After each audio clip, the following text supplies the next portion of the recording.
Battlewasp. So, kicking into gear, we're gonna study up on this Battlewasp Hammer the Conquering Bow. Pretty much a win level 8, generic by the way. One of the things I did notice with the card collection I will be going over is that they do not have an easy way to summon this guy. So right off the bat, you know, create him however you want to, splashing monsters that you need, etc. But how this monster works, pretty much if you summon using a synchro monster as material, it can attack 2 times per battle phase. If it inflicts damage to your opponent, you can reduce their monsters by all their monsters by 1,000 attack and defense, which is a huge drop. Maybe this has some value splashing it in the extra deck, but also it has this extra burn damage effect for if your opponent didn't take battle damage in the battle phase that you were in, then pretty much you can burn for 300 damage for each Battlewasp in your graveyard. Now 300 damage doesn't sound at all that great, but being able to reduce your monster's attack, your opponent's monsters by 1,000 attack and defense, that is crucial. Now, the only monster they have that you can use as synchro material is the insect halberd, which we'll be going over in a little bit. But the only way we can really make this is like splashing in like tuners and stuff like that can equal this level 8. But overall, I don't really see how you can make this really easily unless you create your own way to do it. Trans Cicada. This isn't within this archetype, but it's a cool little generic insect tuner. Now, if it's special summon, you can add a level 3 token, which equals a free level 6 synchro easily. So that's pointing back at the halberd we'll be reviewing in a bit. But easy to make level 6 synchro. All you gotta do is just special summon it from the graveyard. You get an extra level 3 token with it, making it super easy to make a level 6 synchro. Now, its effect is a hard once per turn, so you can't do it multiple times in a turn, but once is good enough. Now we're gonna go into the next card here, Battlewasp Arbalist. Upon normal summon, it pretty much special summon a level 3 or lower insect in defense position from your graveyard.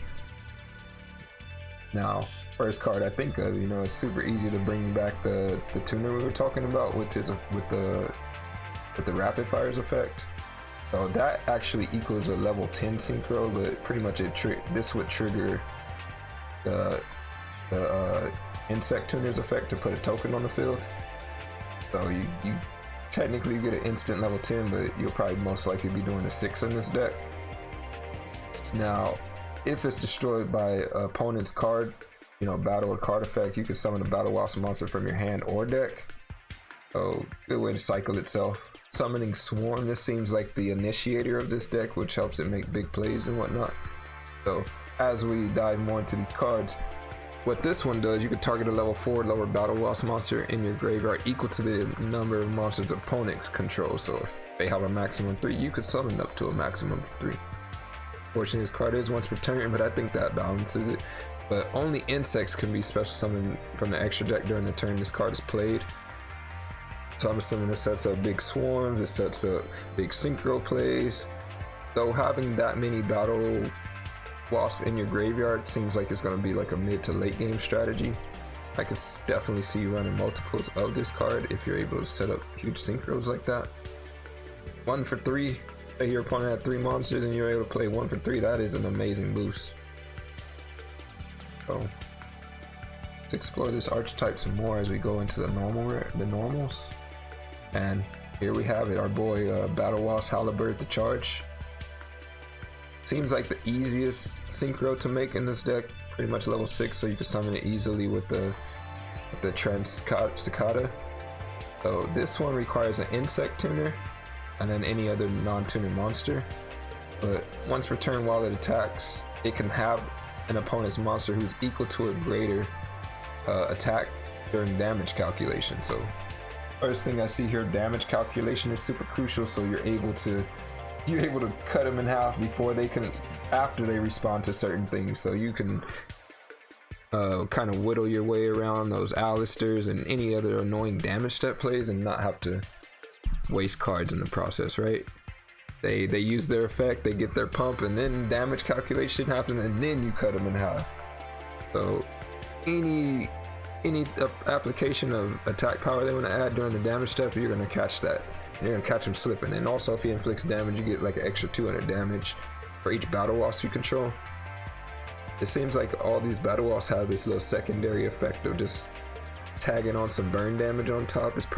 That's like the beast sting, right?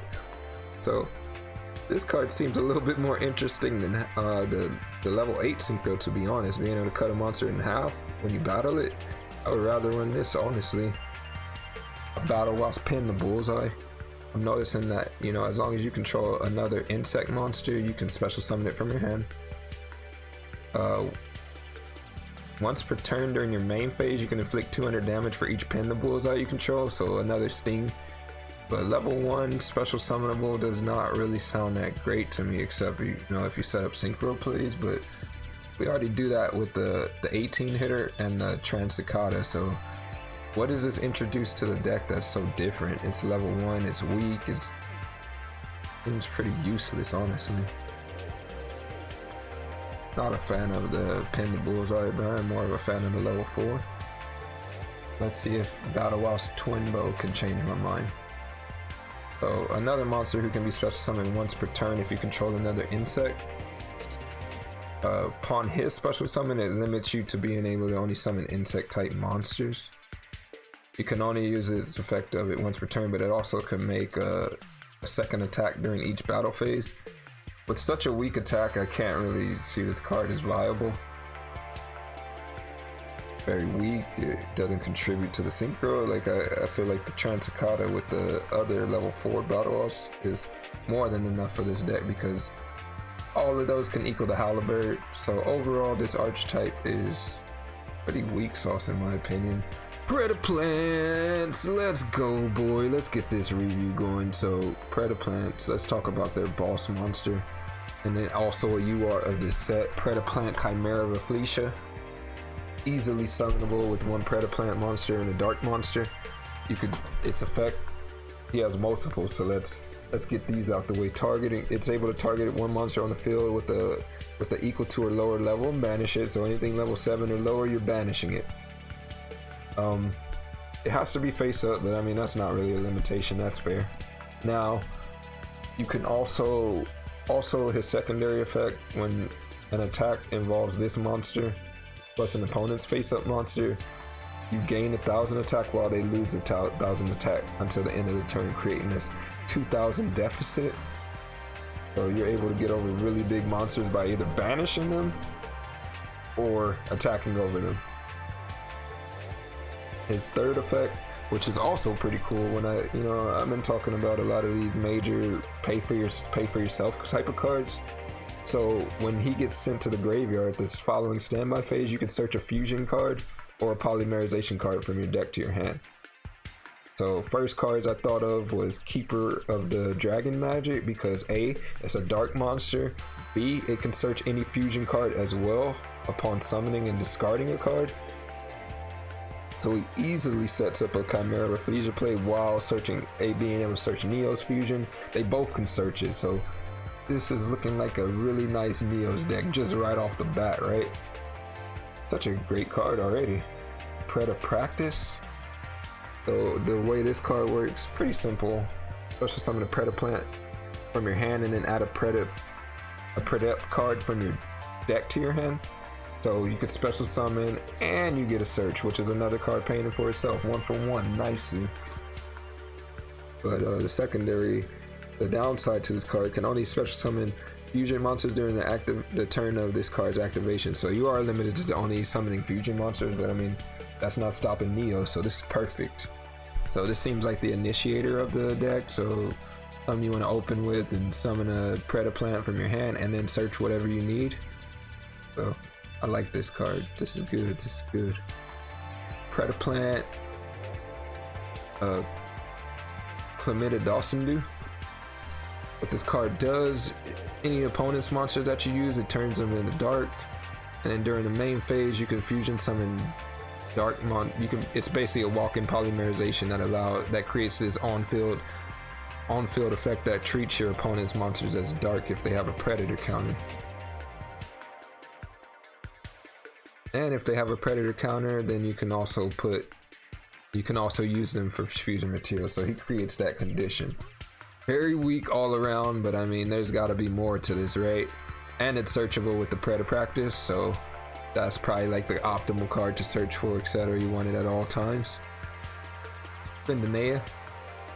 So the way this card works, upon normal or special summon, you could target an opponent's face-up monster and put a predator counter on it. If it has the predator counter and it's level 2 or higher, it will be reduced to level 1. And if it battles a monster with a equal or lower level, you can special summon one Predaplant from the deck. So if it battles with a monster with the equal or lower level, which you control that because you put a predator counter on it, it'll be able to search itself as well, which is pretty intense. Oh, never mind. Nope, you can't search itself, but you can search another one that you can. So these two cards together makes the Predaplant play with the spell card very strong. Spindamea and Clemidosindu with Predapractice is an auto dark setup. I'm sorry, an auto Chimera Felicia setup, and you can use your opponent's monster in that process with just an activation of a single card if you have one of them in your hand. So this deck is getting hyper and hyper as I go deep down into this. So these two cards are staple in the deck is what it's looking like to me. Predaplant Cordyceps. During your standby phase, you can banish this card from the graveyard to special 2 level 4 lower Predaplants from the graveyard. This card by itself is already an insta.